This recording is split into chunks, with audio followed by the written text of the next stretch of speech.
नमस्कार विद्यार्थी मित्रो, आज आपण इयत्ता 10वीच्या इंग्रजी विषयातील युनिट 1 मधील topic 1.2 and encounter of a special kind या लेसनचा वर्कशॉप पाहणार आहोत. याआधी आपण या लेसनचे चिटचॅट क्वेश्चन्स आणि एक्सप्लेनेशन पाहिलेलं आहे. वर्कशॉपसाठी पहिला क्वेश्चन आहे, state whether you agree or disagree with the following statements. First sentence, the compound where the writer was living reached in nature's boundary. Agree. Second, holidays provide us on an opportunity to read various magazines and storybooks. Agree. Third, the narrator made a mistake by saving the baby langur. Disagree. Fourth, animals cannot convey emotions. Disagree. And fifth, the narrator was 55 years old when this incident occurred. Disagree. Question number 2. Match the phrases given in group A with their meanings in group B. First, A. To be a part and parcel of. To be a part and parcel of. तर त्यासाठी उत्तर आहे to be an essential or integral part. A. To be an essential and integral part. To be an essential and integral part. B आहे to be engrossed in. To be engrossed in means to be completely occupied in. To be completely occupied in. Occupied in. C. To take notice of.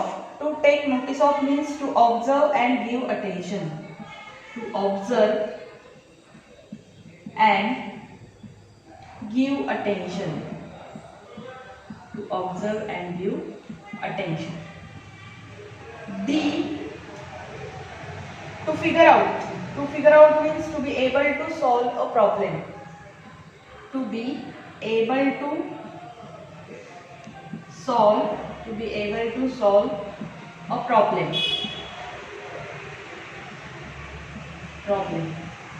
त्यानंतर E आहे to ponder over. To ponder over means to think about seriously. To think about seriously. To think about seriously.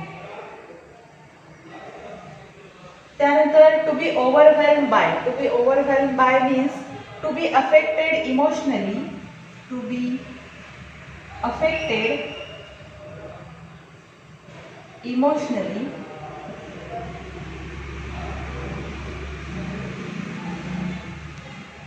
in a powerful way. In a powerful way.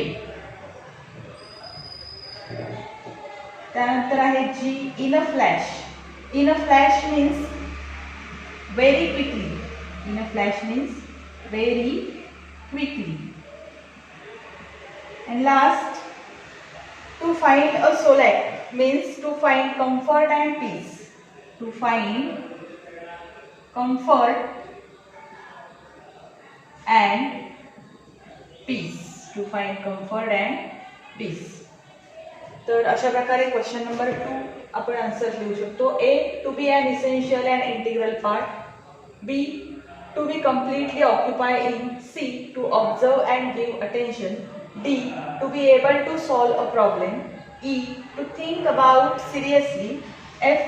To be affected emotionally in a powerful way. G. Very quickly. And H. To find comfort and peace.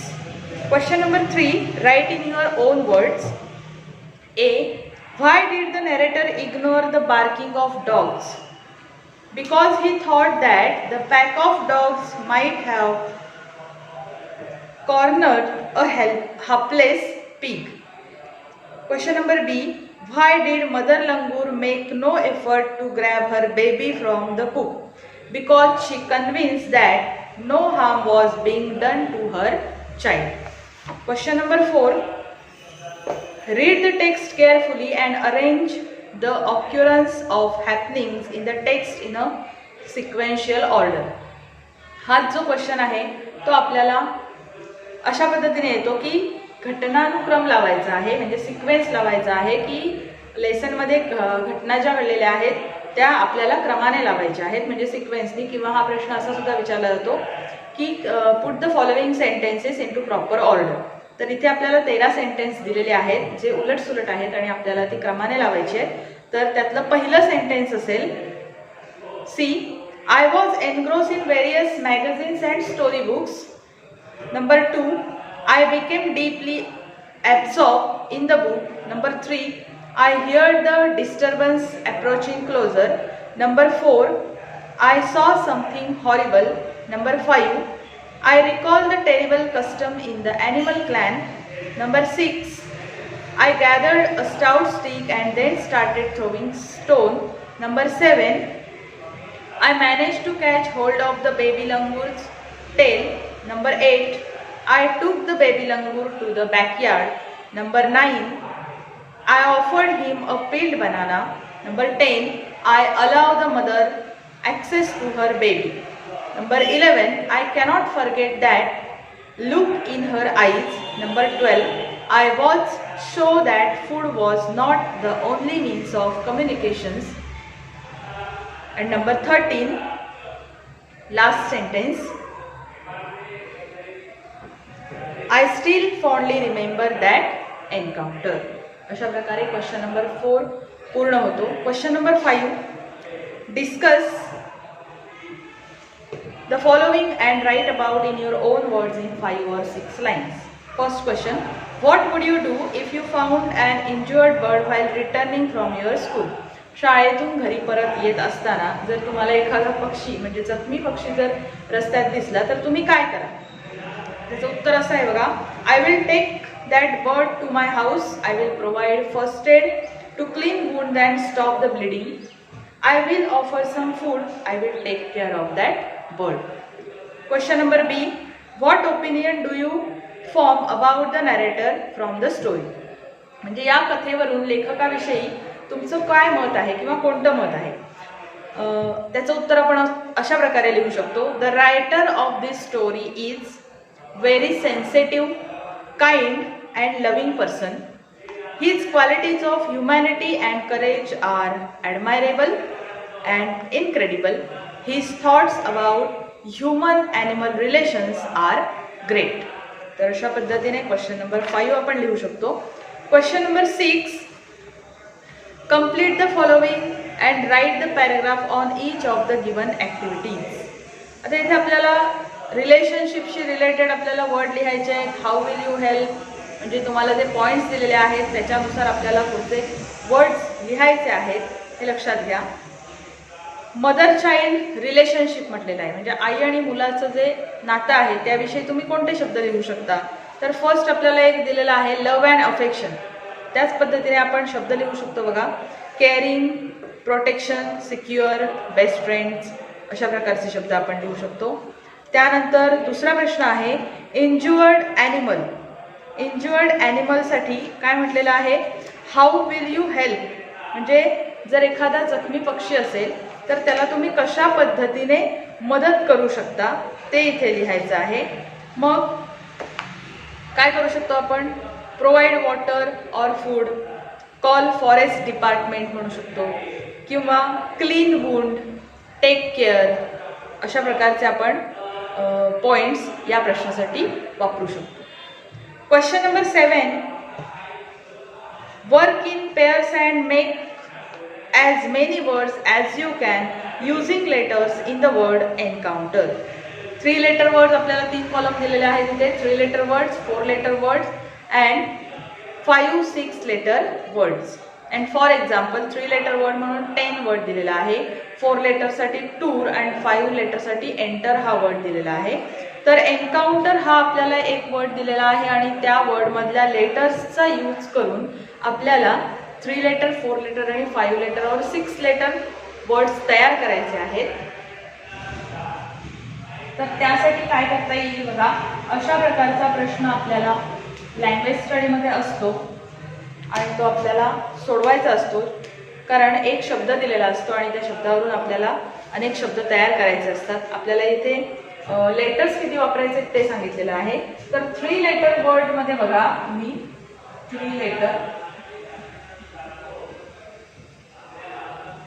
Words. त्याच्यामध्ये बघा eco हा word एक येऊ शकतो, त्यानंतर our हा word एक येऊ शकतो आणि COT कॉट हा वर्ड आपण लिहू शकतो. Then 4 letter words. 4 letter words मध्ये बघा CONE कोन हा एक वर्ड होईल, त्यानंतर NOTE नोट हा एक वर्ड लिहिता येईल आणि TURN टर्न हा एक वर्ड तयार होतो. पुढे 5 और 6 लेटर म्हटलेला आहे. 5 और 6 लेटर वर्ड्स, त्यामध्ये काउंट हा एक वर्ड तयार करता येईल आपल्याला. रूट ROUTE आणि कोड COURT. तर अशा प्रकारे 3 लेटर, 4 लेटर आणि 5 और 6 लेटर वर्ड्स तयार करू शकतो. क्वेश्चन नंबर 8 आहे. त्यानंतर translate the following proverbs in English. मराठीमध्ये आपल्याला प्रोवर्ब्स दिलेले आहेत आणि त्याचा आपण इंग्रजीमध्ये ट्रान्सफॉर्मेशन करणार आहोत, ट्रान्सफर करणार आहोत. ते सगळे वर्ड ट्रान्सलेशन करणार आहोत. फर्स्ट आहे बघा, जनसेवा हीच खरी ईश्वर सेवा. मग आता यासाठी जनसेवा हीच खरी ईश्वर सेवा हे आपण इंग्रजीमध्ये लिहिणार आहोत. तर कशा पद्धतीने लिहायचं आहे बघा. Service to man is service to God. Service to man is service to God. अशा प्रकारे त्याचं ट्रान्सलेशन होईल. आणि दुसरी ओळ आहे, पेरावे तसे उगवते. त्यासाठी reap as you sow. Reap as you so.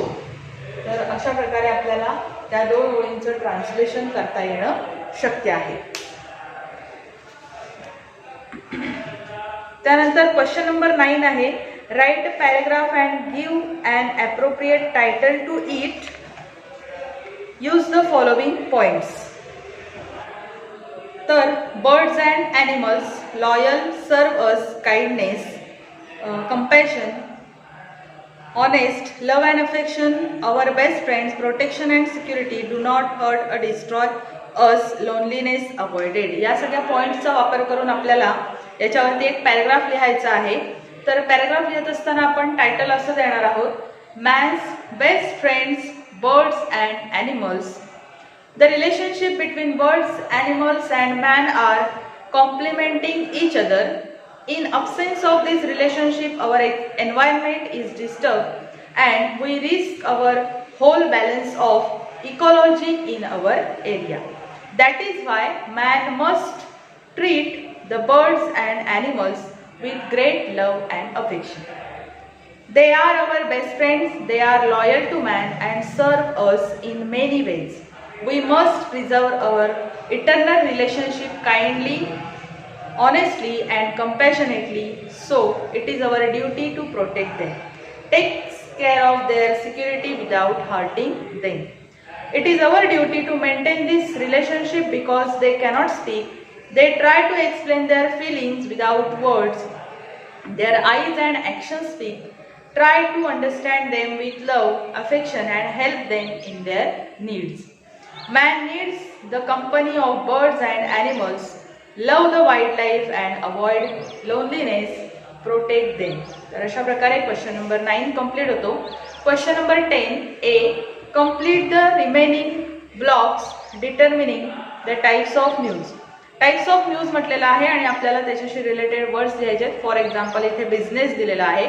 मग न्यूज कशा प्रकारच्या असतात तर तिथे दिलंय बघा, बिझनेस म्हटलेलंच आहे, कल्चरल असतात, इकॉनॉमी असतात, एज्युकेशनल असतात, पॉलिटिकल असतात, स्पोर्ट्स असतात. तर हे वेगवेगळे प्रकार आहेत न्यूजचे. तर अशा प्रकारे आपण जी न्यूज आहे त्याचे प्रकार लिहू शकतो. Question number C. Read the following headline and write a news report. Follow the steps as given. त्यासाठी बघा तुम्हाला पॉइंट्स दिलेले आहेत, हेडलाईन दिलेली आहे. Tiger attacks 8 year old at Rajiv Gandhi national park. आणि मग पुढे dateline, lead line, body of the report, conclusion. अशा प्रकारचे तुम्हाला इथे पॉइंट्स दिलेले आहेत. त्यानुसार आपण एक न्यूज तयार करू शकतो. ती अशी होऊ शकते बघा. कोरेगाव, जुलै 4. Recently tiger attacks on humans have become frequent in the nearby areas of Rajiv Gandhi National Park. A tragic death of 8-year-old child attacked by a tiger has shocked the people in the slum area near the Rajiv Gandhi National Park. It is learned that early in the morning, the child entered alone in the wildlife reserve for defecation. The tiger, crouching behind a fence of bushes, attacked the young child and killed him. Slum dwellers gathered around to rescue him, could not save him.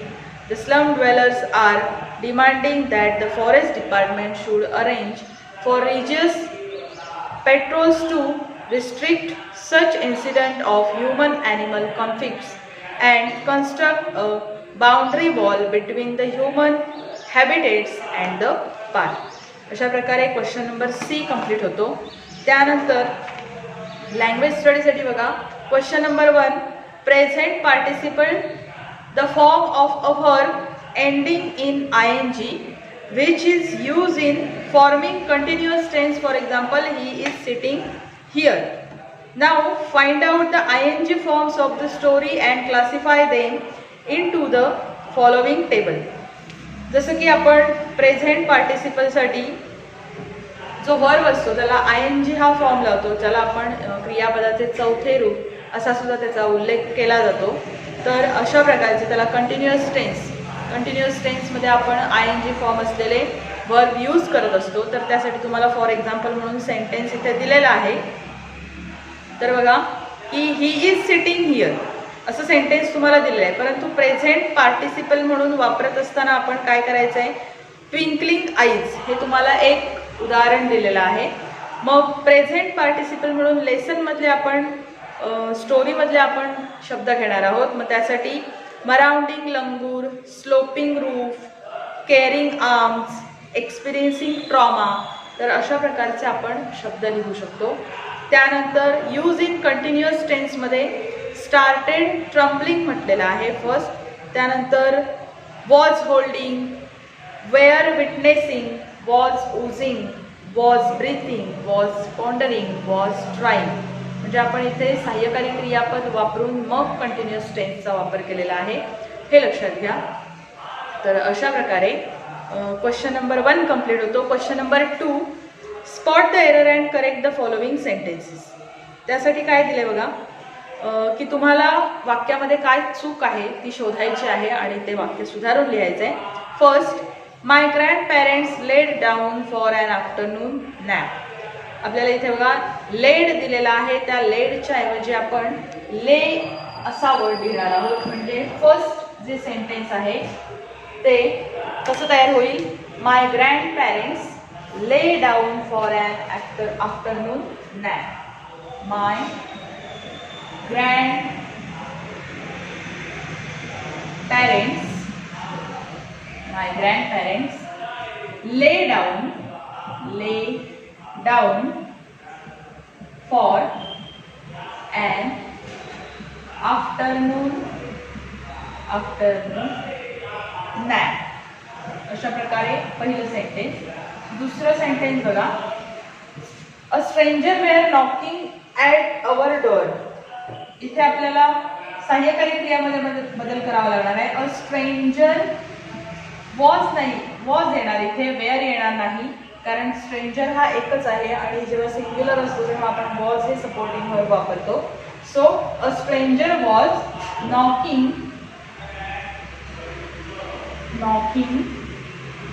at our door. अशा प्रकारे हे sentence लिहिता येईल. त्यानंतर C, my sister and I shares a study room. आता इथे बघा, my sister and I, इथे शेअर्स म्हटलेला आहे, परंतु क्रियापदाला एस किंवा ईएस हा जो प्रत्यय आहे तो फक्त जेव्हा करता विशी इटी यांपैकी असेल तेव्हाच वापरायचा असतो. इथे करता माय सिस्टर अँड आय आहे, त्यामुळे आय नंतर आपण शेअर हा वर्ड वापरणार आहोत. A study room, share a study room. अशा प्रकारे हे सेंटेन्स. त्यानंतर D, one of my friend is living school. आता वन ऑफ माय फ्रेंड नाही येणार, वन ऑफ माय फ्रेंड्स, माझ्या फ्रेंड्स पैकी एक असा इथे अर्थ आहे. त्यामुळे one of my friends is living school असं सेंटेन्स आपण इथे सुधारून घेऊ शकतो. आणि शेवटचं आहे, a flock of birds were flying overhead. आता फ्लॉक ऑफ बर्ड्स म्हणजेच काय आहे, पक्ष्यांचा थवा. परंतु पक्ष्यांचा थवासाठी वेअर हे आपण सपोर्टिंग वर्ब वापरणार नाही आहोत, तर a flock of birds was flying